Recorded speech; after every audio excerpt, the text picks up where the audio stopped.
Hello people, I'm Bharat Acharya. Welcome to our new video. So in today's video we're going to learn floating point numbers. Yep, fractions, also called real numbers. We're going to learn how they are stored. They are stored in these formats called single precision and double precision, IEEE 754 32-bit format and 64-bit format. I won't obviously just throw the format to you. If you've seen my previous videos, if you know the way I teach, this is going to happen right at the end. First, I'm going to tell you why this is required. That's the principle I always follow. Before you learn something, you should know why you're learning it. If a number is just 4, that's called an integer. 4 is stored as 0100. But if the same number is defined as a float in C programming, float, and you store it as 4.0, then it cannot be stored as 0100. Then it needs a whole lot of work to be done on it to get these formats. Why is it required? That's the first thing you'll learn. Why is the format in this particular shape? Why is the exponent biased? Why is it biased to 127? All of these have reasons behind it. Now once you know the reason behind it, then you don't have to by heart it. Then it's there in your mind. When you're reproducing it in the exam, you're doing it confidently, plus you also know that you understood it. It's much better than writing an answer that you've by hearted, which you're also not interested in writing because there's no logic in it. So that doesn't happen in our subjects. My whole, whether it is 𝗬𝗵𝗿 or CO, these are very logical subjects. So everything has a reason behind it. Now let's start. What is a floating point number? Come on, I'm taking your VIVA. Simple question. Define a floating point number. Students say, oh, easy. Any number which has a point in it is called a floating point number. No. Every point is not called a floating point. Are we clear? Look here. There are a lot of numbers on the board. Every number over here has a point.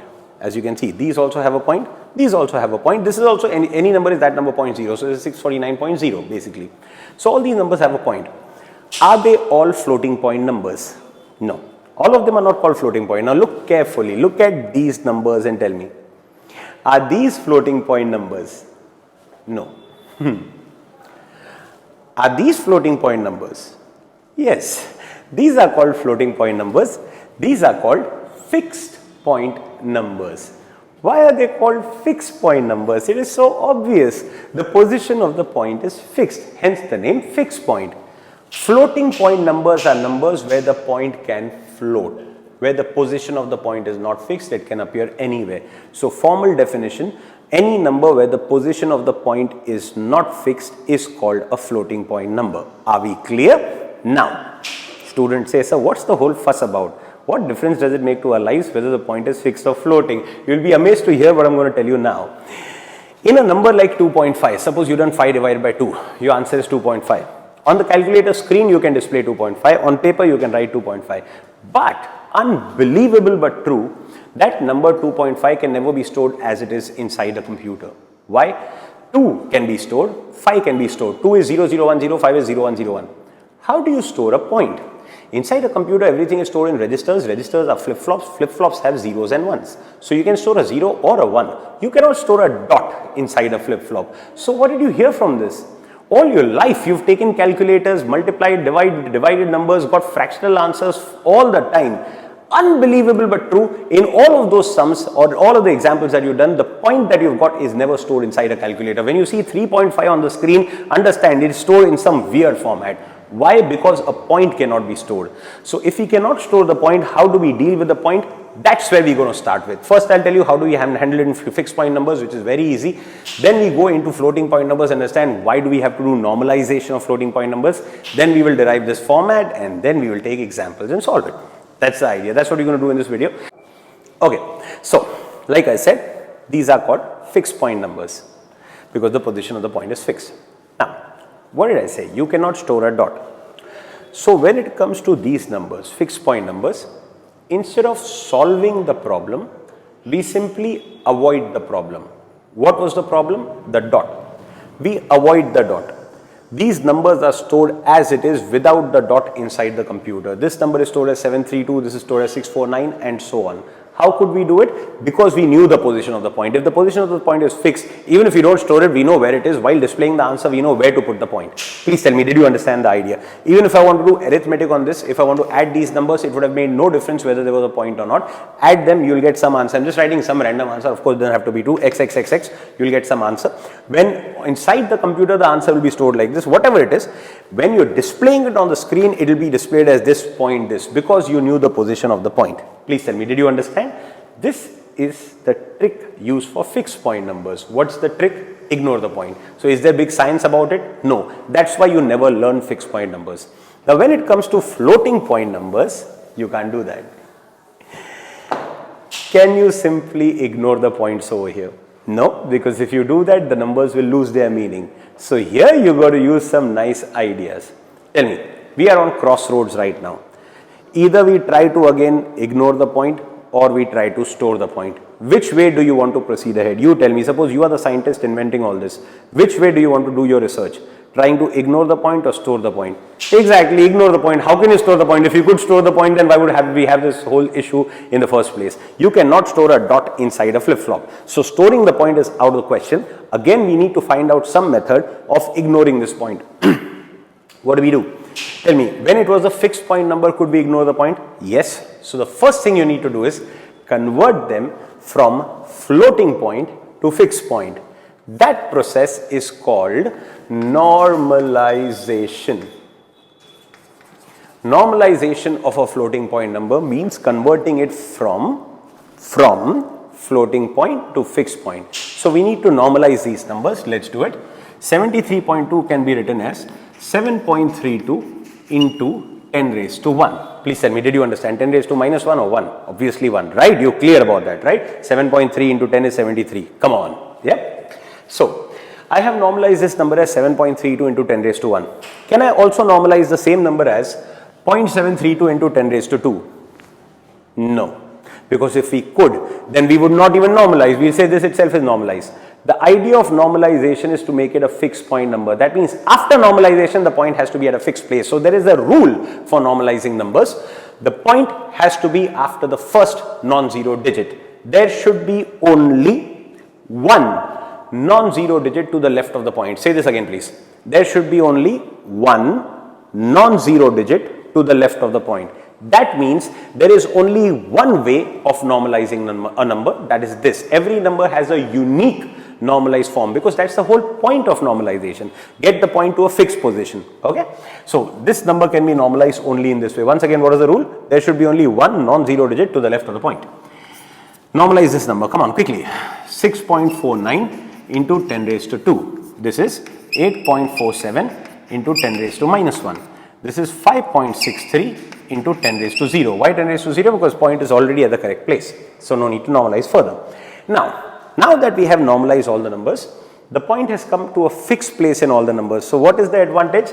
Now the point can be ignored. Now when I want to store this number, I will not store it as 5.63. I will store it as 563. Now tell me, is this much information sufficient? No. This is called the mantisa. This is how the word mantisa originates. This is called the mantisa. This is called the exponent. The two things that you need to store for every number are the mantisa and the exponent. What is the mantisa? The number.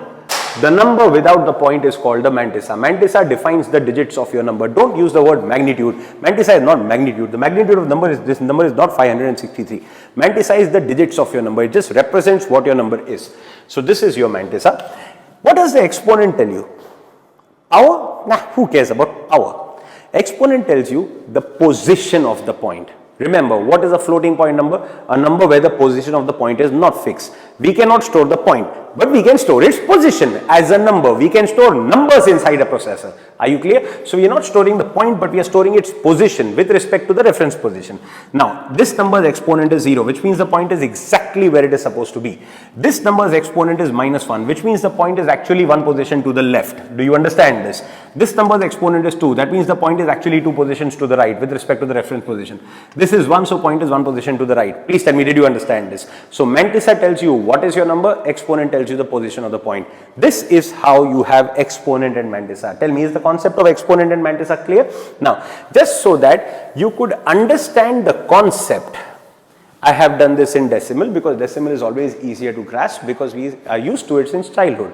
But in the exam, doing it in decimal is not going to work. You're going to do the same thing in binary. Concept is the same, but now instead of decimal, you're going to do it in binary. Come on, it's all done on the board, you're going to answer. Look at all these numbers. What's the first thing you understand?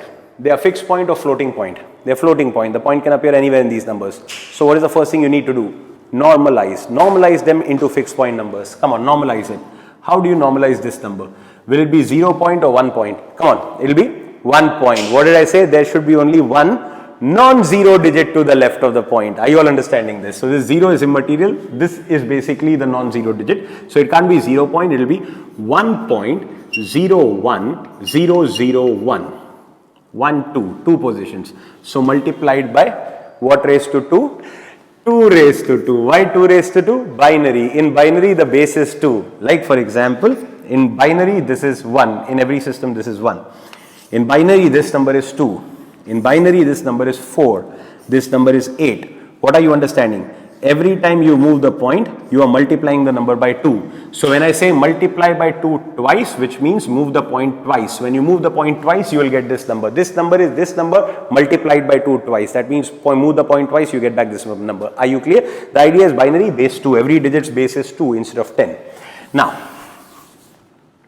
so this is the first number normalized. Now you got a hang of it. Come on, do it by yourself. Normalize this number. Come on, quickly. This will be 1.111101 multiplied by 2 raised to 4 because we've moved 1, 2, 3, 4. This number, move the point 4 times, you will get this number. Are you clear? This is 1.01 multiplied by 1, 2, 3. 2 raised to minus 3 because you've got to move the point on the left side. Please tell me, are you understanding this or no? And this number, hello. Does normalization change the sign of the number? No, I never said that. Negative will remain negative. Only the point will come to a normalized position. So normalization doesn't do anything to the sign. So number is still negative, but it will become 1.001 multiplied by 2 raised to 1. Please tell me, are you clear? Now, are all the numbers normalized? Yes. After normalization, if you observe, every binary number after normalization appears like this. 1 point something multiplied by 2 raised to something. Tell me, do you agree? Because the rule of normalization is there should be a non-zero digit to the left of the point. The only non-zero digit in binary that can be is 1. So every binary number after normalization looks like 1 point something into 2 raised to something. Are you with me so far? This something is called the mantisa. This is called the exponent. When I am storing this number, I will be storing two things about it. What and what? Tell me, what and what? Mantisa and exponent. The exponent of this number is 1. The mantisa of this number is 001. Observe, what did I store in the mantisa? 001. What is the actual mantisa? 1001. But we are storing only 001 because in binary the digit on the left of the point can only be 1. Since it can only be 1 for every number, why store it? Why store redundant information? Let's store the important part. While displaying it, we'll put that 1. But we don't need to store it to define a number. That 1 is there in every number. It's common. Please tell me, did you understand? This is not rocket science in not storing the 1. By not storing the 1, we are making room for storing more useful information. So that means in the same space, we can store more information. So it just helps us increase the range in the given space. Is that clear? So you're not storing the 1, that 1 will be imagined and will be used while displaying the number. Inside the computer, it will be stored as 001. Exponent is 1. This is the mantisa. Tell me. Now looking at the exponent and the mantisa, can you figure out the original number? Yes. How? Just put this information back in this system. So this will be 1 point, this is the mantisa 001 multiplied by 2 raised to 1. Since it is 2 raised to 1, move the point once. That means 10.01. Is this the same as this number? Yes, in terms of value, it is the same number. The only thing that we have not taken care of is the dash. Other than the dash, we have got the number. That means we have managed to store the number without actually storing its point. We are using the exponent as a position. We are storing the exponent as a position, which is a number. A number can always be stored. A dot could not be stored. So we have just come out of a problem. We could not store a dot. Now that problem is solved. Immediately we've gone into another problem. We cannot even store a dash. A dash can, what do you mean by dash? The minus sign. It can be written on paper. You cannot store a dash inside a register, inside a flip-flop. So again, we need some more concept over here, which is very simple. Look here, now what we are doing is to handle this dash, this minus sign. Can I write the same number as -1 into this number? No, obviously not. But can I write it as -1 raised to 0 into this number? Yes, because anything raised to 0 is 1, so that means it's harmless. I can write -1 raised to 0 over here, -1 raised to 0 over here. This will be -1 raised to, good, this will be -1 raised to 1. Please tell me, did you understand this? That means in the format, there is one more thing included now, -1 raised to s. This is called the normalized form. S is the sign. Sign is 0 for positive numbers and 1 for negative numbers. Please tell me, did you understand this? So what is the normalized form now? Minus 1 raised to sine multiplied by 1 point mantissa multiplied by 2 raised to exponent. This is called the normalized form. Please tell me, did you understand? Now, are all of these numbers in their normalized form? Yes. What is the advantage of doing this? The advantage is going to come right now. After normalization, there are 3 things common in every number and 3 things changing in every number. What are the 3 things which are common? Minus 1, 1 point and 2. What are the 3 things which are changing? Sine, exponent, mantissa. Sine, exponent, mantissa. So if you are a smart person, tell me, what would you want to store for every number? What is common in every number or what is changing in every number? Absolutely, what is changing? Why do you want to store the common part? That can be imagined because it's there for every number. To define a number, you need to store what is changing in every number. The 3 things which are changing in every number are sine, exponent and mantissa. For this number, sine is 1, exponent is 1, mantissa is 0, 0, 0, 1. Put all the 3 back in this and you will get back your original number. That means we are storing this number but in pure binary form without using a dot, without using a dash, but still containing all the information. This is how the sine, exponent, mantissa format got created. Please tell me, did you understand? If you did, answer my question. Out of sine, exponent and mantissa, which is the most important one? All the 3. Did you understand this? What does the mantissa tell you? The number, the digits of your number, the bits of your number, without the 1 and without the point. What does the exponent tell you? The position of the point. What does the sign tell you? Whether number is positive or negative. Sign is there because we cannot store a dash. Exponent is there because we cannot store a dot. And mantissa is the remaining number without the dash and the dot. Please tell me, did you understand this? So that is your floating point format. Now, you understood the concept of this format. Now you just have to understand the layout of the bits. The formats are called IEEE 754. You know IEEE is the organization, 7.4 is the release number. 32-bit format and 64-bit format. 32-bit is the size, 64-bit is again the size. In both the formats, sign is 1 bit. Obviously, sign will tell you whether the number is positive or negative. So 1 bit is good enough. Exponent size you need to remember. Mantissa you can automatically figure out. Exponent is 8 bits in 32-bit format, in 11 bits in 64-bit format. Mantissa, total number is 32 bits, this is 9 bits, so obviously this will be 23. Total number is 64 bits, this is 12 bits, so obviously this will be 52. So mantissa can be figured out. Now, tell me, we had 2 problems. We cannot store the dot, we could not store the dash. Are both problems solved? No. One small problem still remains. Let's see what's the problem. There are 2 things that can be negative in a number. I repeat, there are 2 things that can be negative in a number. Either the number itself, observe carefully, okay, it's the most delicate part of this topic. Either the number itself can be negative, or maybe the number is positive, but the exponent is negative. There are 2 negative entities in a number, either the number or the exponent.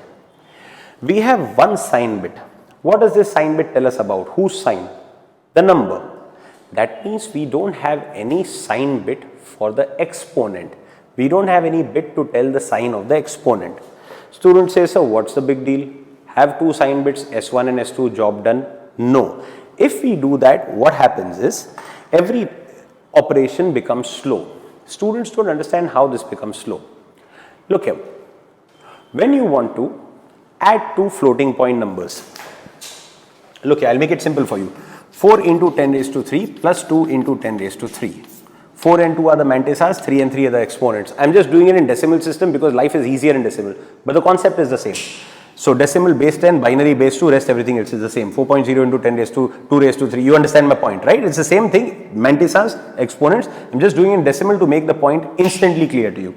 So these are the mantissas, these are the exponents. You want to add these 2 numbers. Add. I'm side by side also teaching you the floating point addition algorithm. Okay? Add them. What do you get? 6 into 10 raised to 6. No, 6 into 10 raised to 3. What did you understand? When you want to add, you don't add mantissas and exponents. You add only the mantissas. If you add everything, look here, 4 will be stored as some number over here, 2 will be stored as some number over 4.0 into 10 raised to 3, 2.0 into 10 raised to 3 will be stored as 2 different numbers over here. If you want to add them, you can't add everything. You are only going to add the mantisas. Tell me, did you understand this? In addition, you only add the mantisas. Just be patient and listen to what I am saying. If you have to subtract them, 4 into 10 raised to 3 minus 2 into 10 raised to 3 will give you 2 into 10 raised to 0. No, 2 into 10 raised to 3. So that means even during subtraction, we don't do anything to the exponent.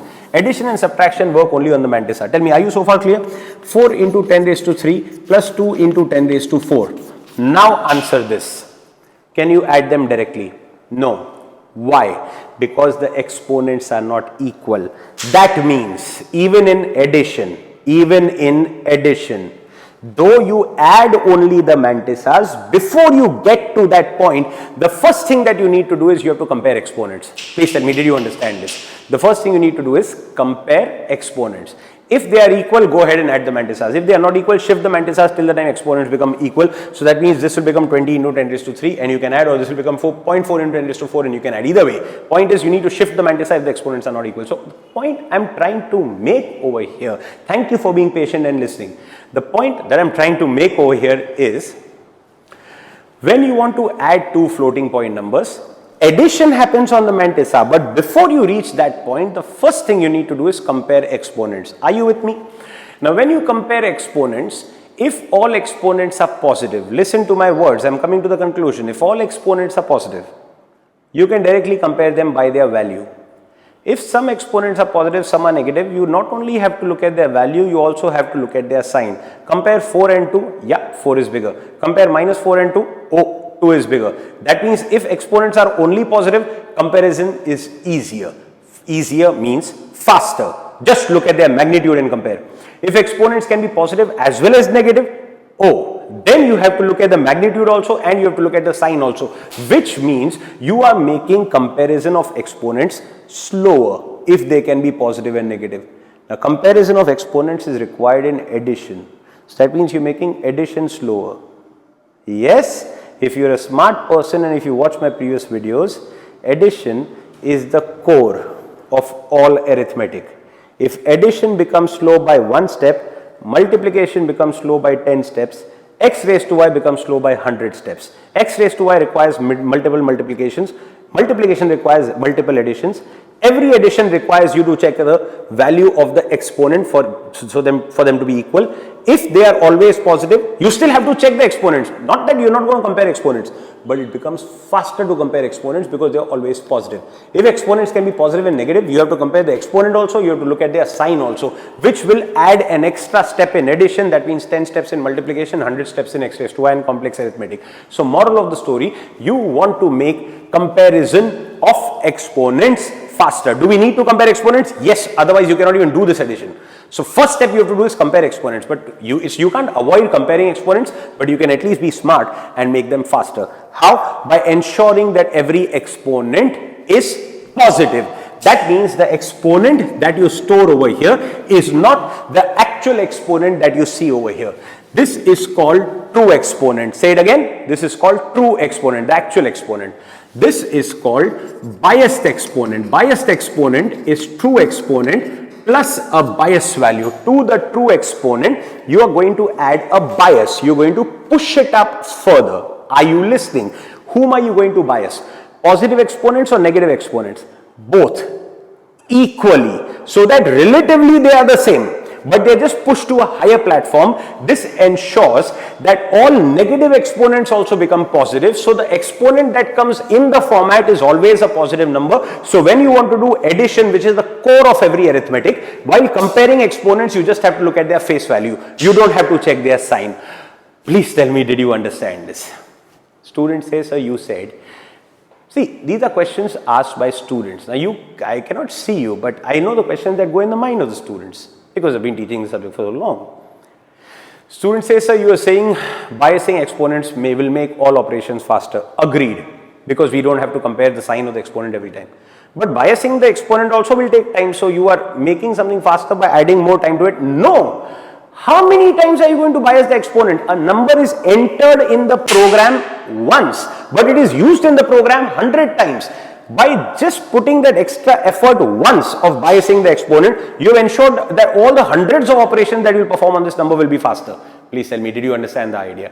That is why what you see over here as the true exponent is not what is entered over here. What is entered over here is the biased exponent. Are you clear? An exponent that is pushed up. Whom do we bias? Both positive and negative, so that they are equally pushed up. It's like modulation. If you know modulation, you have a beautiful signal, but it cannot reach a long distance. So you add a carrier to it. Whom do you add a carrier to? One part of the signal? No, the whole signal is added with a carrier. The carrier just gives you the strength to go to the end. At the end, you subtract the carrier, you get back the same signal. So it's the same idea. While it is inside the system, there is a carrier added to it, the bias value, so that all exponents are positive. Still, between themselves, they are relatively the same.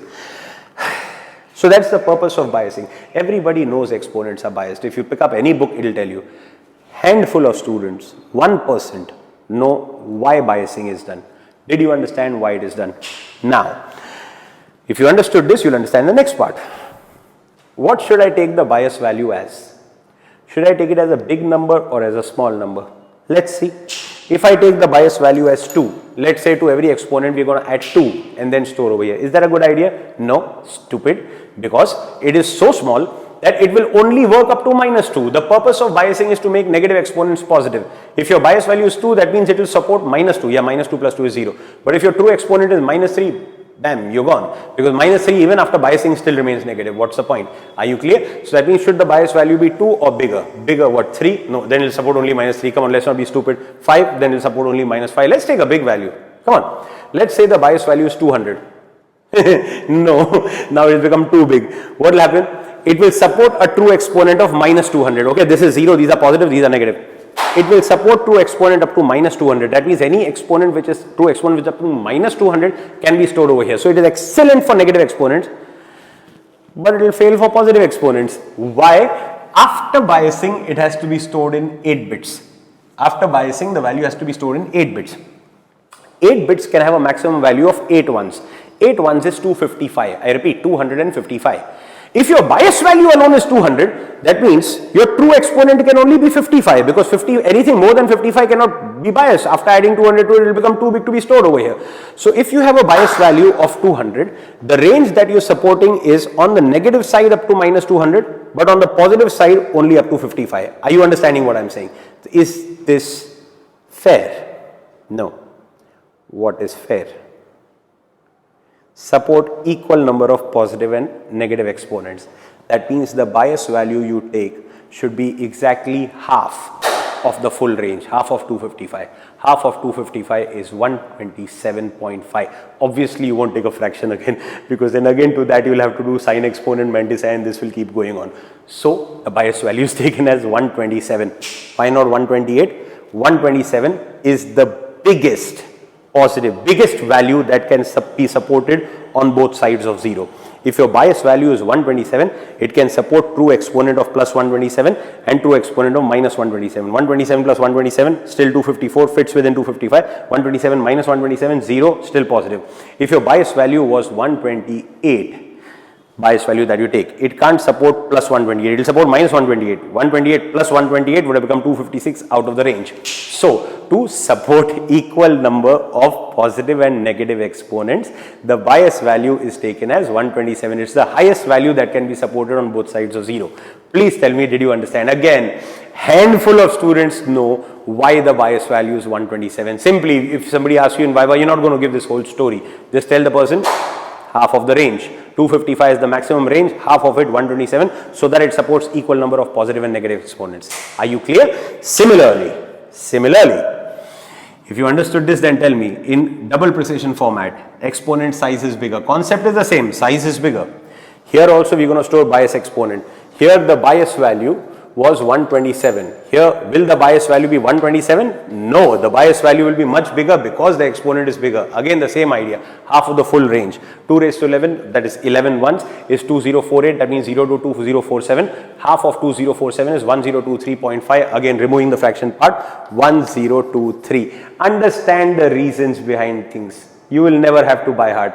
I teach 6 subjects. It is humanly impossible for a person to by heart all this. I do the whole video in a single shoot. We don't have to, obviously, because I've been doing this since 18 years, that's one thing. But even when I was doing it back then, if you understood it, things flow. If you by heart, then of course you make a mess of it.